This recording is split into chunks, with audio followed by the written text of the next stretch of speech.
d'être en train de partager avec toi, avec vous, la parole de Dieu. Je voudrais vous dire que je vous aime, mais que Jésus vous aime mieux que moi. Et je voudrais en ce moment partager sur un thème qui me passionne personnellement. Ne sois pas perdu dans la distraction, car il n'y a plus de temps. Ne sois pas perdu dans la distraction, car il n'y a plus de temps. Seigneur, merci de bénir ta parole. Merci de toucher un cœur en ce moment, qu'elle atteigne l'objectif pour lequel tu l'envoies, et qu'au travers de celle-ci, plusieurs prennent conscience que le temps ne leur appartient pas. Au nom de Jésus. Amen. Alors, nous allons partager dans le livre d'Apocalypse, au chapitre 10. Comme vous le savez, certains l'appellent le livre de la Révélation. C'est le dernier livre de la Bible. C'est lui qui nous fait connaître la pensée finale de Dieu pour toi et pour moi. Et dans ce livre de l'Apocalypse, il te permet de connaître avec précision qu'est-ce qui arrivera après ta mort. Et surtout, où est-ce que tu passeras l'éternité. Ce livre nous dit que l'enfer est réel. Ce livre nous dit que le paradis est réel. Et je voudrais partager avec toi quelques versets dans Apocalypse au chapitre 10. Souviens-toi, il y a trop de distractions et le temps est court.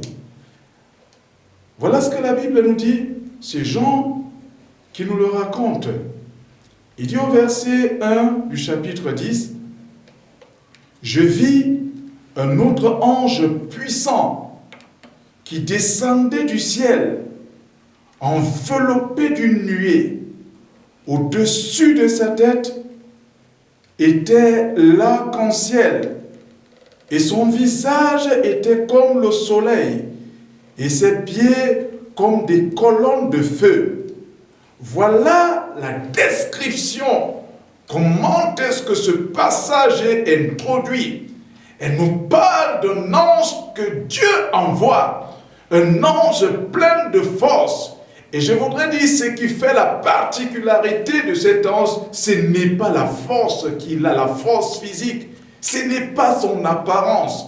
Ce qui importe dans ce message que je vais t'annoncer, ce n'est pas ma personne, mais c'est ce que Dieu a pour toi au travers de ce message.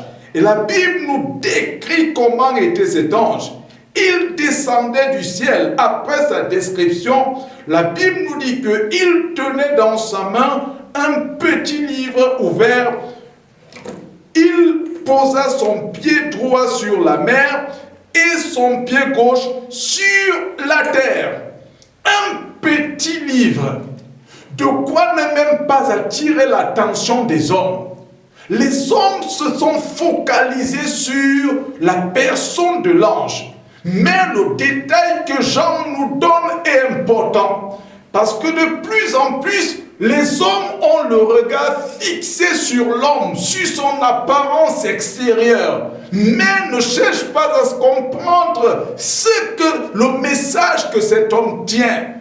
Et l'ange avait un petit livre. Il fallait être un Jean pour regarder avec précision, pour ne pas voir comme les autres voient. Parce que l'apparence physique peut tromper. L'apparence Goliath a trompé plusieurs. Il tenait un petit livre.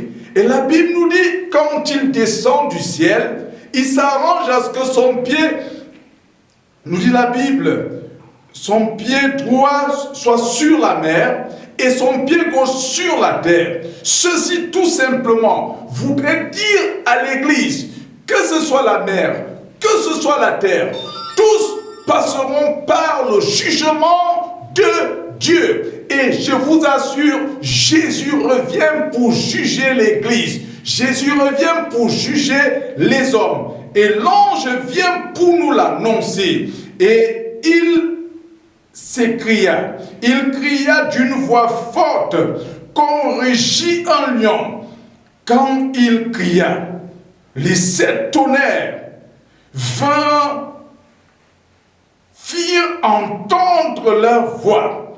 La première question qu'on peut se poser, pourquoi l'ange a besoin de crier fort?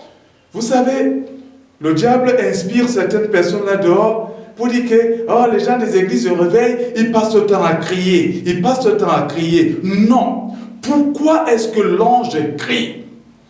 Cela est possible que les hommes vers qui il avait été envoyé étaient distraits. Ils ne l'écoutaient pas. Ils ne prêtaient pas l'oreille au message de vie. L'importance du message qu'il leur apportait faisait en sorte qu'ils ne parlent plus de manière naturelle parce que les hommes étaient distraits. Il fallait qu'ils crient. Aujourd'hui, quand vous prêchez à un deuil, si vous ne criez pas, quand vous prêchez à une campagne, si vous ne criez pas, les hommes sont distraits. Et le diable, en cette période, a multiplié tellement de distractions. Vous allez voir pendant une campagne d'évangélisation, juste à côté vous prêchez, juste à côté il y a une vente emportée qui met le son, qui distrait les gens, juste à côté il y a ci, il y a ça. Il y a tellement de distractions. Cela ne commence pas à notre époque. À l'époque de l'ange, il y avait des distractions. Ceux qui étaient sur la terre étaient discrets. Ceux qui étaient dans la mer étaient discrets. Il fallait que l'ange crie. Il fallait que l'ange amène les gens à prêter l'attention sur ce qu'il était en train de prêcher. Il y a eu les tonnerres, il y a eu le bruit. Et la Bible nous dit, ce qu'on dit, les tonnerres, et ne l'écrit pas. Il y avait un message que le tonnerre avait. Mais Dieu dit, n'écris pas. Parce que ce n'est pas le message que j'ai pour la terre. Ce n'est pas important. Mais j'ai un message.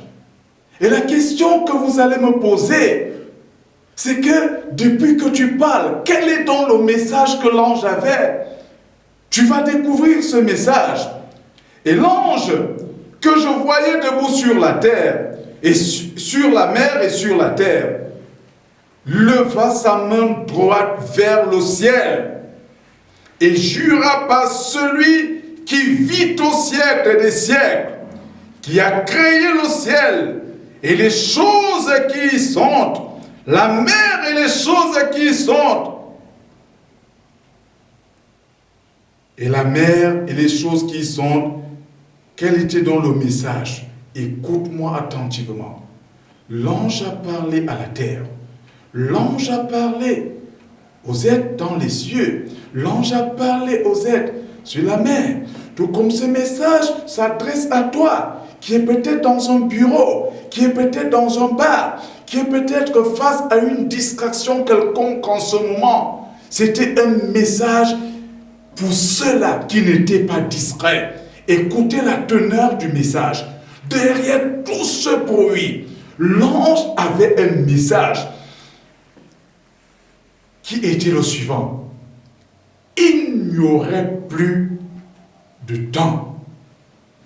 Voilà tout le message de l'ange envoyé depuis les cieux sur la terre pour dire aux hommes: hommes, vous qui m'écoutez, vous roso-chrétiens, vous francs-maçons, vous sorciers, vous prostituées, vous religieux, il n'y aurait plus le temps. C'est le temps maintenant. Le temps de se réconcilier avec Dieu. Le temps de prendre conscience que si je meurs, je n'irai pas au ciel. Le temps de prendre conscience que rester dans ma condition ne m'est pas favorable. Le temps de prendre conscience que ma relation avec Dieu n'est pas bonne et que je me réconcilie le plus vite avec lui. Ta religion ne te sauvera pas.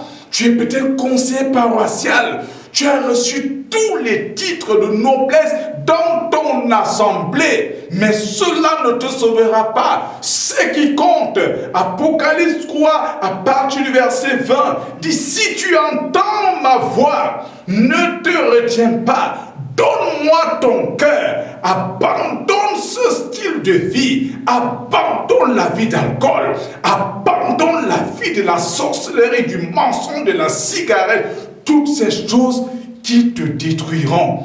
Il n'y a plus le temps. Pendant que tu penses qu'il y a le temps, laisse-moi te dire, la mort peut surgir. Dernièrement à Bafoussam, pour vous qui avez suivi l'information, ce bus qui voyageait, même si on nous a menti qu'il y avait 5 personnes, 6 personnes, moi j'ai rencontré une sœur qui était dans ce bus, qui sauvait les gens. Les gens sont morts en dizaines, en dizaines, en dizaines. Ceux-là, certainement, disaient qu'il y a encore le temps. Qu'en est-il de ceux-là qu'on agresse? Qu'en est-il de ceux-là qu'on surprend dans les taxis? Qu'en est-il de ceux que la mort vient surprendre dans leur lit? Il n'y aurait plus le temps. Même pour toi, homme de science, homme de santé, il n'y a plus le temps. Il n'y a plus le temps. Il y a trop de distractions. Il y a trop de distractions.